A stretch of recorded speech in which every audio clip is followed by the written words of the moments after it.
Hi guys, in today's video I want to give you an update on my tomatoes. Back in March I posted a video about 22 tomato varieties that I chose to grow in my garden this year, and today I just want to show you how they are all doing. And also we will be doing some harvesting because a lot of them actually are already producing. So in this bed I mostly grow indeterminate tomatoes because of this nice trellising system, and I will be posting a video on how to build this trellis because this is actually my favorite way to grow indeterminate tomatoes. And the first plant right here is Cherokee Purple. It is loaded with fruit, but I only harvested I think one fruit off of this plant, and this is one of my favorite tomatoes. I grew this variety I think 2 or maybe 3 seasons, but this is the first time I'm growing it in this pace. And it is a very heavy producer. The plant is very healthy, and it's kind of late. We already have August, I think today is August 22nd, and like I mentioned, I harvested only one fruit off of this plant, but I think eventually we will harvest a lot. I think they will all have time to ripen. The plant right next to it, it's Thorburn Terra-Cotta, and this is the first time I'm growing this variety, and I'm actually very happy with this variety because this variety was one of the first varieties to start producing, and the fruit was about this size, maybe slightly bigger, and I harvested at least 4 big tomatoes off of this plant already. Like you can tell, it's not as beefy as Cherokee Purple, but it produces a lot, and it's early maturing too, which is always a bonus.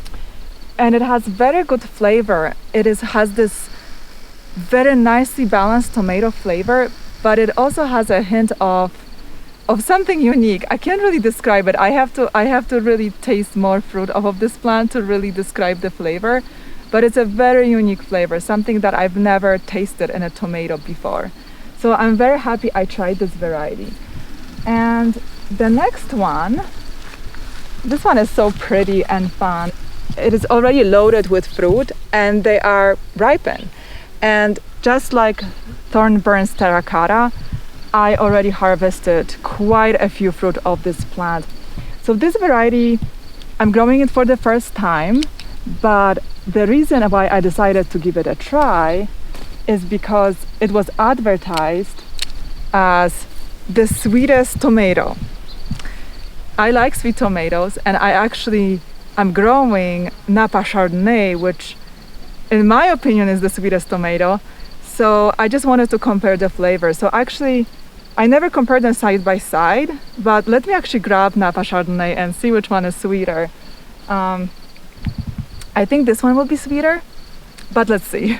So here's a Napa Chardonnay. I grabbed it from the next row, and here is Prairie Fire. Let's see which one is sweeter.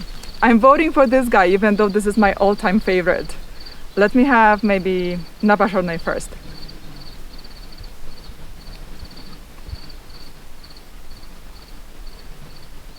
It's definitely sweet, but I think this one will be sweeter, from what I can remember.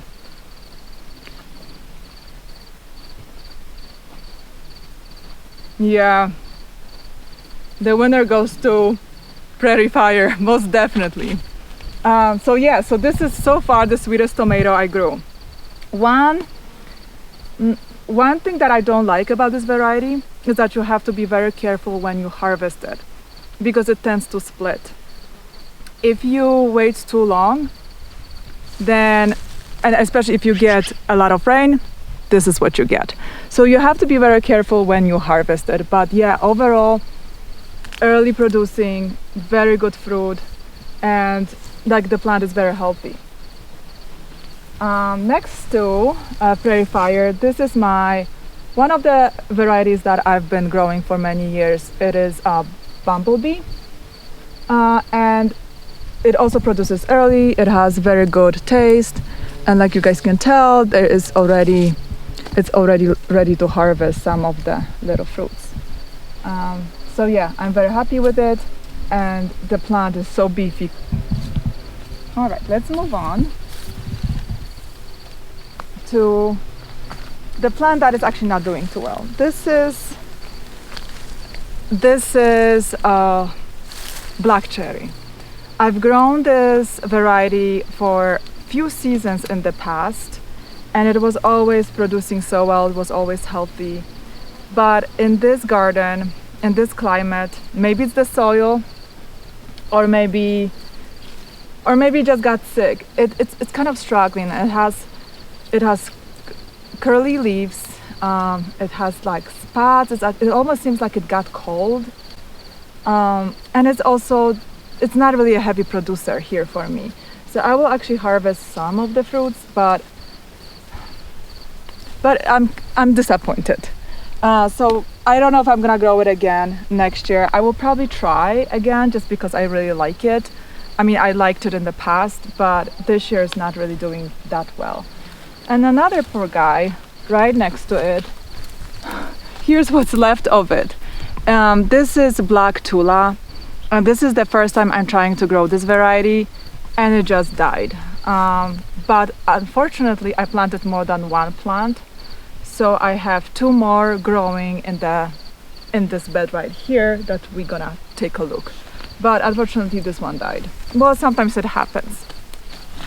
On a good note, this guy right here is doing so well. It's so beefy and strong, and this variety is also new to me. It's called Earliana.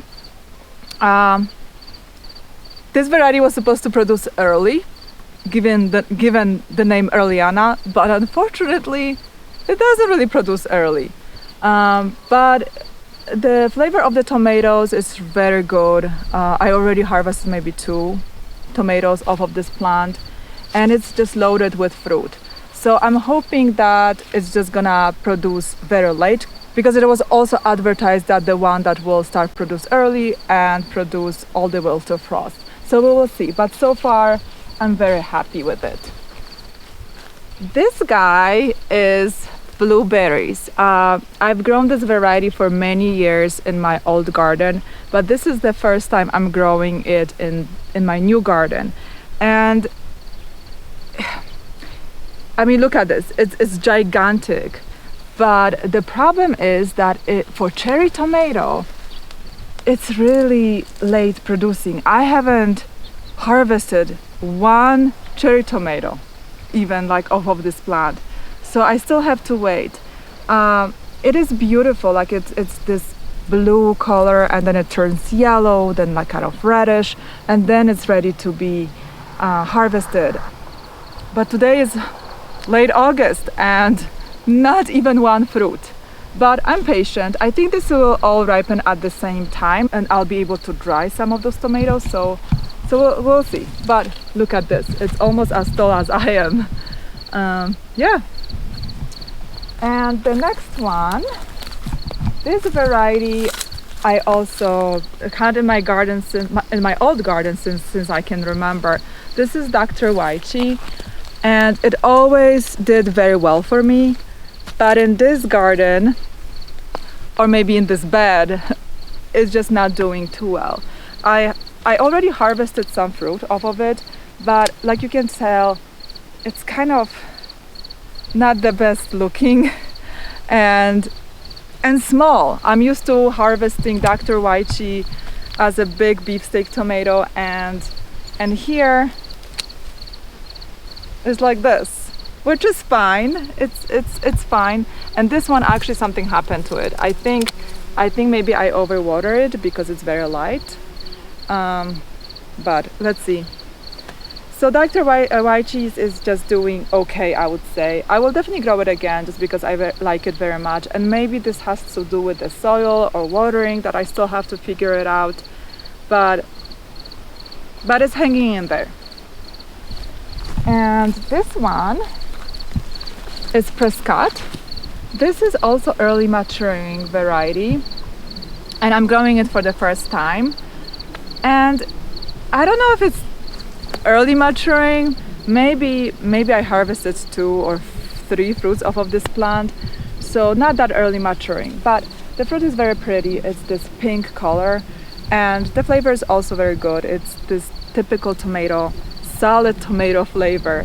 Nothing really unique, but it's just very good. So I might grow it again depending on how it will perform till the end of the season. If it's gonna be producing late, then I will definitely grow it again. But if not, then I'll think about it. And the next one is pink Brandywine. And this tomato, this is actually the only variety, well, not the only one of the few varieties that I'm growing again, and for the first time I actually grew it in this garden. So I only grew it one season, in the past season, in this new garden, and it performed so well, and it delivered this year too. It's loaded with fruit, it is healthy, and I already harvested. Off of this plant I probably harvested 2 or 3 fruit, and the flavor is amazing. Sweet, very solid tomato flavor. The tomato is also bigger, so I could use it as a slicer on a sandwich. So definitely pink Brandywine will always have a place in this garden because it's just doing so well. And this poor little guy right here died. Something happened again here. This is Black Prince, but the good thing is that I have another plant, so I will still be able to harvest some fruit of Black Prince. And this is a new variety that I also wanted to try. So yeah, sometimes plants die. I don't know what happened. It's just like it was a sudden death, so I didn't really see it coming. And this guy right here, if you watched my video when I was going over 22 tomato varieties that I will be growing this year, I said that pineapple never produced big fruit for me. It is advertised that it's a big beefsteak tomato, but in my old garden, maybe the biggest fruit was like of this size. So I was so surprised when I saw this guy right here. Look at that. This is gonna be my probably biggest fruit, at least this year, from all the varieties that I'm growing. And its friend below it is also big. So I guess pineapple can produce big fruit. So I'm actually very excited to try pineapple as this big beefsteak tomato, because I'm just like used to them much smaller in my old garden. And the plant is healthy. It didn't set that many fruits, and maybe that's why we have this big guy right here. But yeah, let's see. I haven't harvested even one fruit off of this plant, but I'm patiently waiting, especially for this guy. Yeah, so let's move on. This is Azoychka. This is the first time I'm growing this variety, and it is this yellow tomato. Oh, the fruit is right here. Actually, let me harvest it.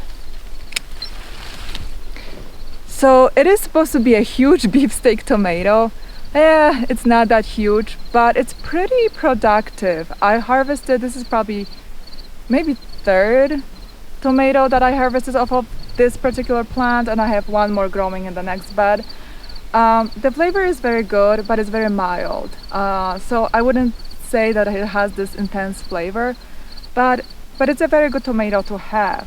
However, it was advertised that it produces 50 beefsteak tomatoes per plant. Like you can tell, I'm not really seeing that here.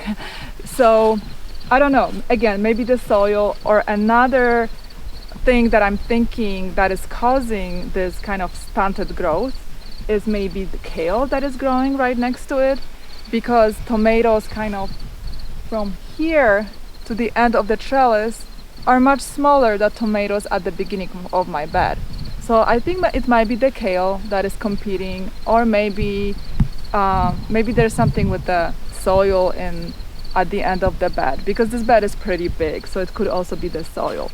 But anyways, Azoychka is doing well, it's healthy, but I was hoping for like this big gigantic plant being loaded with fruit. That's not what I'm getting so far.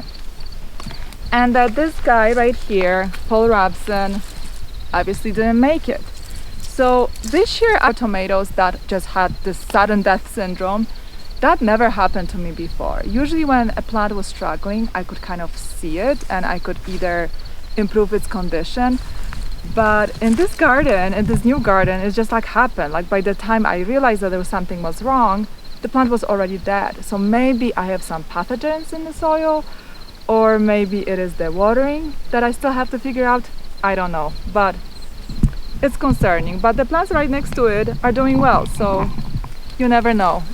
It's a mystery. This is Old German, and I've grown this variety before, and I'm used to seeing big tomatoes, big beefsteak tomatoes.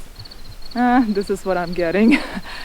We'll see. Again, I really think it's the scale that just stunts the growth of tomatoes that are growing next to it. So I think next year I will definitely not do that. And the last one in this bed is Napa Chardonnay. This plant just keeps giving. In my old garden, it just did amazing job, and in this garden it's doing the same. However, again, I'm used to this plant being huge, and for Napa Chardonnay, this is very small. It was always this giant in my old garden. But again, maybe it's kale. Let's blame it on kale. And in this bed, I pretty much have the same varieties growing. So maybe let's take a look at the varieties that died in the first bed so I can show you guys how they are doing.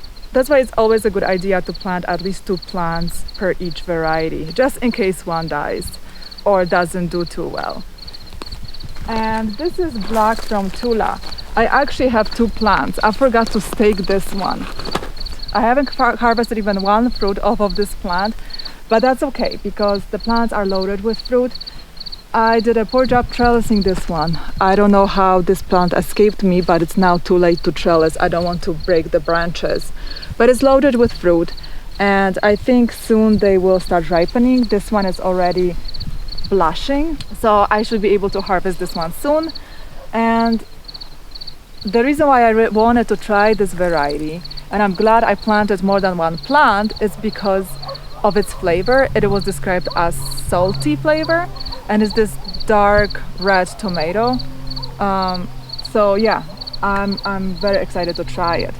And the tomato right next to Black Tula, this one is Sasha Altai, and it has this beautiful red fruit, and it is very early maturing. It was described as early maturing variety from Siberia, and it really is. So I will definitely grow it again. Oh, that's fun.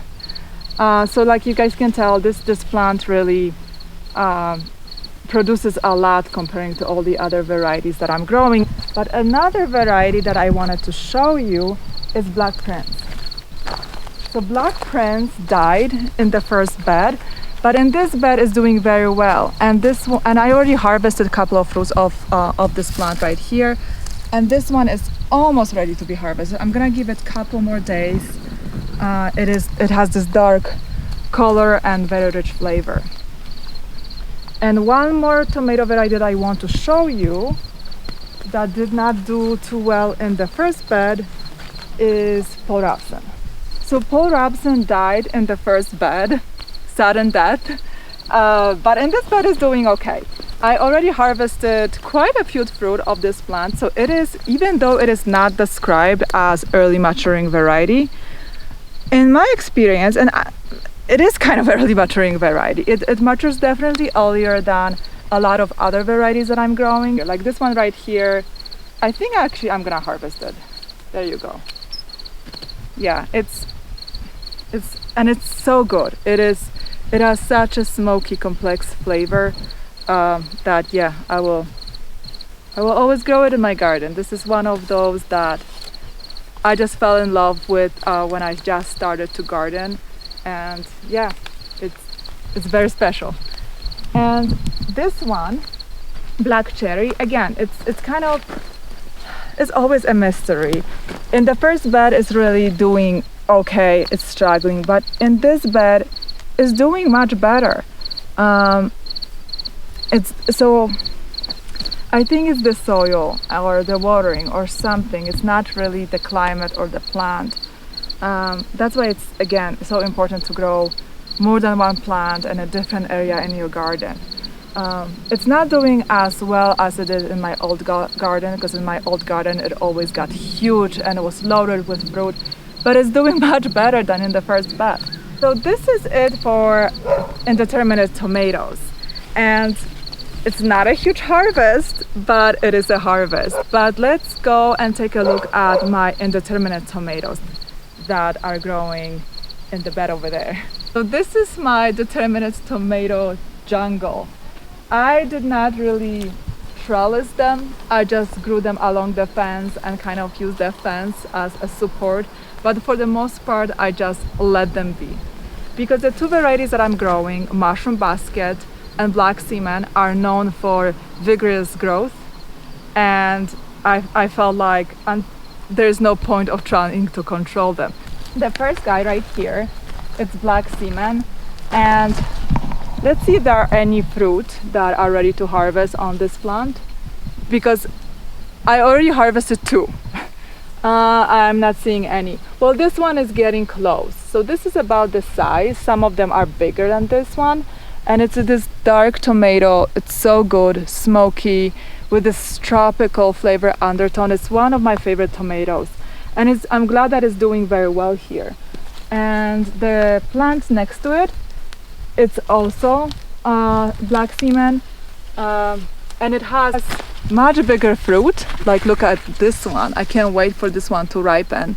These two plants right here are Mushroom Basket, and I haven't harvested any tomato off of these plants yet, so I don't know how they're gonna taste here, but in my old garden I really like this variety. The reason why I'm growing this variety is because it has such an interesting shape. So let me show you one that is still green. It has this pretty shape right here, and it's very unique. Once it ripens, it has this nice red tomato color. So I really like this variety. I just cannot wait to actually harvest some fruit. I hope you guys enjoyed this tomato update video. If you want to see all the tomato varieties that I'm growing this year, please check my video that I posted back in March about the 22 varieties that I'm growing and why I chose to grow these varieties. Overall, I'm very happy with how everyone is doing. The only maybe slight disappointment is that it's already late August, and I was hoping that I'm gonna have more abundant harvest by this time of the year. But that's okay. I know it's a different climate. Even though it's zone 6, it's this high altitude, so everything takes a little bit longer because of the cold nights, I think, or maybe just overall the climate. So this is something that I have to get used to. But overall, plants are doing well, and I do have a decent tomato harvest. Every day I come to my garden and harvest a little bit. So thank you so much for watching, and I will see you in the next video.